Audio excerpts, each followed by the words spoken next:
Hey there, everybody, it's Russ. We are here at the Made Show, and in this video, I'm going to show you guys all the cool accessories, bags, and bike doodads. So let's check it out. Yeah, we got started making refurbishment kits for SRAM axis deraillers. We found a lot of those. They're high-value deraillers, but people are wearing out the bushings. They're having small accidents that, oh, there's like a mystery bend. It's not shifting very well, but it still seems good. So that's where we came in, and our products allow you to rebuild the derailleur with high precision CNC machine parts. We make all the specialty tools and videos that walk you through the process, and we also do mail-in repairs. But through all that, we kind of realized, hey, we could actually make our own derailleur and address some of these issues that we're finding on used SRAM parts. And so really our goal is to get to our own derailleur here. This is the second generation prototype, but it's all about precision, rebuildability, and compatibility. So this derailleur can actually be compatible by swapping one part with just about any drivetrain.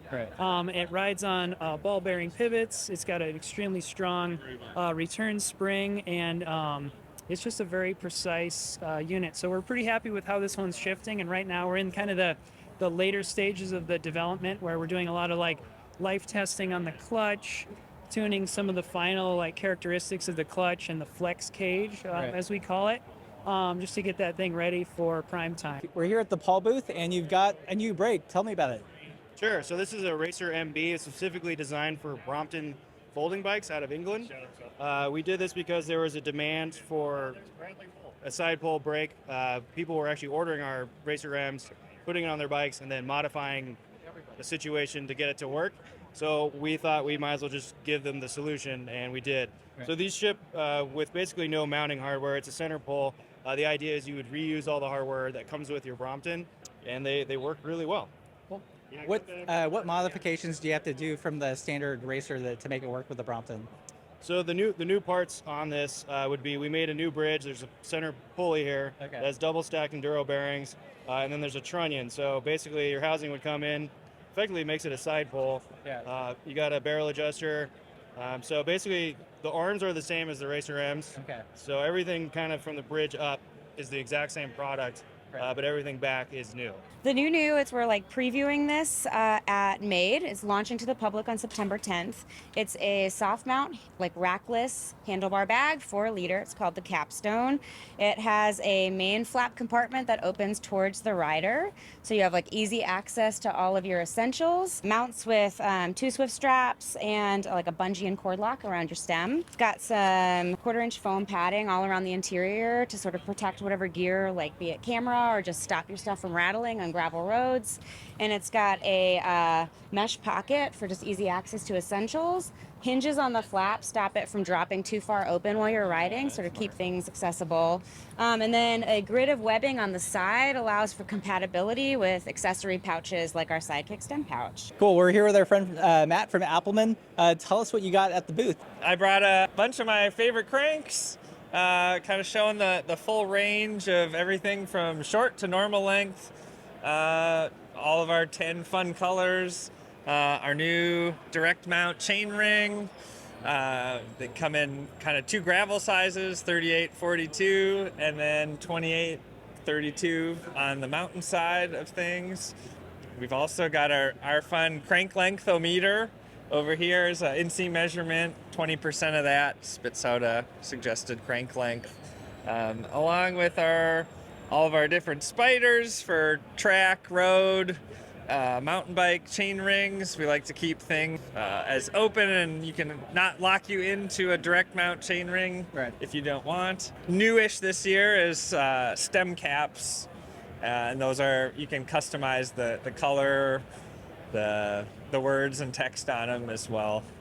So one of the things that I feel like you're known for is shorter cranks. Do you think the industry is finally embracing it? Absolutely. I think in the last few years, people are coming around and saying, like, why cranks only available in this much of a difference? When people's legs and heights and inseams vary by this much. It just doesn't make sense. We saw Toddy Pogacar on 165s win the Tour. And now I can put it on record, I think in the next 7 years, the Tour might be one on 155s. I want to try this out. Can you walk me through? Yeah, so So this is the crank lengthometer. So if you want to kind of straddle it, put your feet there, and then grab the handle, so that'll just pull up into your... Until it stops? Until you want it to stop, yeah, and then you can let it go, and we can look. So you're at about a 160, 155 would be 20% of your inseam. Formulas are not the be-all, end-all. I'm not absolute, but that's a better estimate than what came on your bike. So we're here with our friend Simon from Brooks, England. What are you doing here today? Talking about Brooks saddles and their repairability. Probably one of the only saddles on the market that you can repair. So you crash, bend your saddle, and you can have it repaired. What's the most common repair that you do? Most common repair, well, if you don't tension your saddle, then the tension pin will get loose in the nose, and that can cause a problem, and that will cause bending the frame, breaking the frame, or breaking the tension pin. The tension pin, which runs in the front of the saddle like that, that can be a problem if it's not properly tensioned. Do you have any idea of how many saddles you've repaired over the years? Oh God. I've been doing it for about 15 years. I don't know, a lot. A lot of happy customers. What's the oldest saddle or the most strangest broken saddle? Had old saddles, a lot of old saddles. 1970s saddles a lot come in. From the 1930s and 40s, I've repaired saddles from there. Oddest? Yeah, it's unfortunate when they come in bent up like this, because they've driven into the garage, their door in their garage or under wherever. Crashes, popped rivets, people on tour, emergency calling me to overnight parts that need fixing, that kind of stuff. Well, that's cool. It's something that can be repaired and not just like... Yeah, exactly why I wanted it. It's like having new sole put on your boots. The leather's still good. You spent all that time running that leather into your posterior. What's a polite word? I don't know. YouTube's safe. We don't want to be demonetized. You don't want to say ass. Good Lord. So we're here with Wes from Jack Sacks. Tell me what you got at your booth. So right now we have the fork sack with a quick release mount from Old Man Mountain. They're calling this the flip. So you get to camp. Really super easy. Just flip it up, take it off, and you're good to go. Oh, wow. That's fast. Yeah, it's super fast. Packing it's really easy on the ground, so you don't have to try to do it on the fork and try to balance your bike all kind of weird. So yeah. I also have the Fidlock buckle on the front, little external, and the mesh pocket on the outside. I usually put like trash and wrappers and stuff like that in there. And then it's expandable, so it rolls up. You can also strap stuff on top of it too. So if you have an extra drink, for example, you can kind of just take that and then go over the top with it. Okay, next interesting thing that caught my eye is this very white reflective thing. What's this? So I'm calling these the packable Pogie. It's made out of recycled Tyvek and some super reflective material on the outside. They pack down crazy small. They'll fit in the size of like a koozie or a snack sack, for example. And they can also simply fold right up onto the handlebar. Just get them out of the way.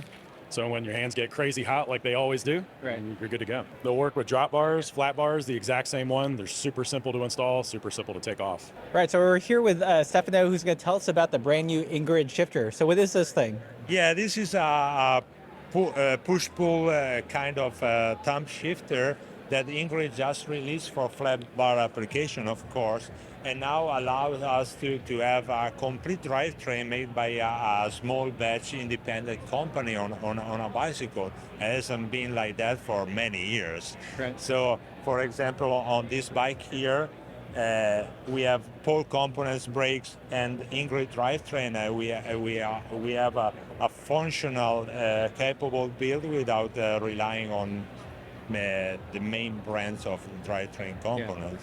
Yeah, and you said that this can be set up 11-speed or 12-speed. We have two different versions with the internal to shift 11 or 12-speed, and of course it gets paired with our proprietary Derailer. It's not intended to work with other systems. It's the only specific part in the Ingrid system that is normally super compatible with everything else. The trend of the market is to go toward wireless, Right. and we believe that wire still has a place Yep. in the market. So they started planning towards having their own shifters too. This is our newest update, kind of a new product, and it's our handlebar bag that has been one of our most popular products for, I don't know, like 8 years at least, and just wanted to give it a little refresh, and kind of inspired by Randoneering year that I had last year. We have like the clear map case. This is the classic. How do you get in there? Is that through the bottom or? Yeah, there's a zipper down here. Oh, okay. And I did that so that it would be more waterproof and so that your screen is bigger, so the Nice. zipper's not blocking your screen. Okay. Yeah, and another thing we did was sew in this acrylic rod as like a stiffener, which I like to call stick tech. And it just keeps the lid like super flat, and like this is like your desk, you know, Okay. your work desk, all Yeah. nice and flat. And we also integrated some of those sticks into the side here. You can't really see them, but they're sewn in. And what that does is support these stretch pockets, which are new.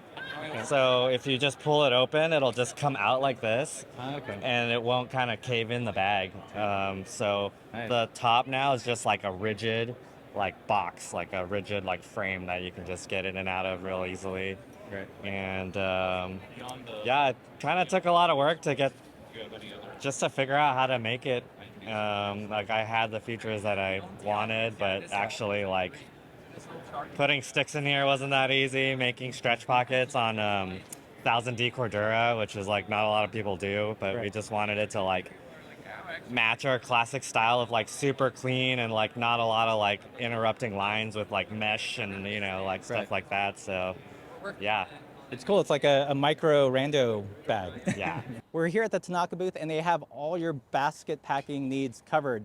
Check out these guys. These are painted this really cool earth tone color. They have a bunch of different variations, so nice and subtle if you want to use something other than a very blingy silver. And they also have this guy. This is a super short version of the basket. Sometimes you don't need a sidewall and you want a little bit more of a platform. They've got you covered. But wait, there's more. They've also created this basket-specific rain cover. It packs down into a small pouch and it's waterproof, so you can stuff all your things in the basket and keep it dry. Moving to the water bottle cages, they have their 8 moves cages, and it's painted in that subtle earth tone color. What's unique about these is that it has 8 different slots here to mount it on your bike, so you can move it up and down and maneuver your bottle cages around the frame bag. They also make it in a version that's large enough to carry a Nalgene bottle, as well as one that doesn't have a bend, so it's a little bit more friendly with things like a coffee thermos. So we've reviewed the field unit, and if you thought that was heavy duty, you should check out this one. This one is the original. Yes. When I was hired in Portland, I had to do ride support. Yeah. And so nothing on the market was even close to as rigid and functional as what I needed. Yeah. So I was training myself to become a machinist, TIG welding everything I could find, and doing little lathe projects. To teach myself to be a machinist, I was doing stuff like this. And I went to the salvage yard, found a old satellite TV dish holding thing. Okay. It wasn't foldable. Right. So I added the features to make it foldable. But the first clamp I ever invented for myself was based on what I knew needed to happen. We needed to make a clamp that grabbed seat post yet rotated about this axis as if it was just like the old days where we grab the seat post, rotate the bike, and have rigid control over it. Yeah. So this bike is rigidly held. I even had like a little grease dipper here with a piston in the bottom. I can push up to change the level of grease. Thing for holding a lube tray. Yeah. Important umbrella stand, tool holder. But this inspired me to make the regular right arm clamp and the easy lift stand, because you need to have an adjustable height so you can have a good ergonomic for gear shifting. Yeah. And you need to be able to rotate the bike to look at the bike underneath and service it. Okay, so this is called cucumber pedal wrench. So you loosen like this and seamlessly you can spin fast. So it's very efficient. Yeah. And same idea for multi-tool. Yeah. This Harding, it's so light. Yeah. Only 38 grams, Yeah. but it has everything you need while riding, 3, 4, 5, 6, and T25. So you loosen and seamlessly you can spin fast. And this is good for lazy person like me. Yeah, my name's Brian. I make top caps and bar plug. I come from years and years of bike shop service life and got into machining. I work in aerospace, and this is kind of my side gig. This is the fun I get to have using really cool machines. Started off just stuff for me and my buddies. Yeah. Kind of blew up. People like them, so I keep making them. Yeah. This is my newest design I did. Collaboration with my buddy Chet Malino. He's super cool, Portland-based artist. We got a little bit of his artwork here. Yeah.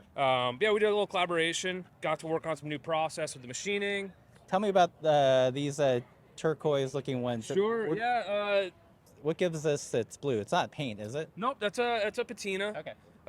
Yeah, I do a lot of jeweler's techniques. Okay. I did a lot of metalsmithing, jewelry work back in college a million years ago. Yeah. So kind of get to revive a little bit of that. In the back, we have our new Riddle Rack, which is a standoff because transverse saddlebags always rub my thighs and it bugs me to no end. Yeah. So we have a solution. Side-loading Nalgene cage, Right. which is called the gibbous cage. Ah, okay. It's going to be available in left and right.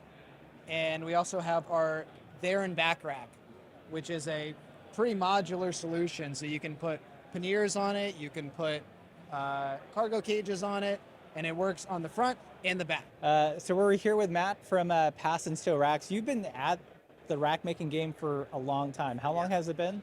Oh my goodness, maybe 15 years. Time is bizarre. Yeah, but maybe 15 years. Yeah, I used to be a frame builder. Decided that wasn't for me. The idea of becoming a nurse, and I was riding up a hill in San Francisco to a community college and didn't want to get my back sweaty. Yep. And then a rack was born. I still had my shop, my tools, and I was like, well, a rack is kind of like a bicycle, and I made one. It's got more welds than the bicycle. It seems like. Yeah, it does. It does. It took like 9 hours to make my first one, and then I had some messenger friends that were interested, and I made a couple more. And then I was like, if I'm going to do this, I'm going to make a fixture. Yeah. And then that's what I've done ever since. What's this thing? It looks like this is something that's going to help you build more racks. Yeah. So I used to have one leg fixture, and when I'm saying leg, it's this is a mirror image. So this is your left leg and then right leg on the other side. Yeah. And it was great, but it didn't give me flexibility to make multiple leg sizes easily going from one size to another. So the idea of this one is that I can make now 8 sizes for different head tube angles. Originally, these fit perfectly on a Rivendell or anything in the 73, 72, 71 degree head tube angle range. But now bikes are getting more slack. Head tubes are going down 68, 67 degrees for like bike packing. And I wanted to make racks that fit well on those bikes as well.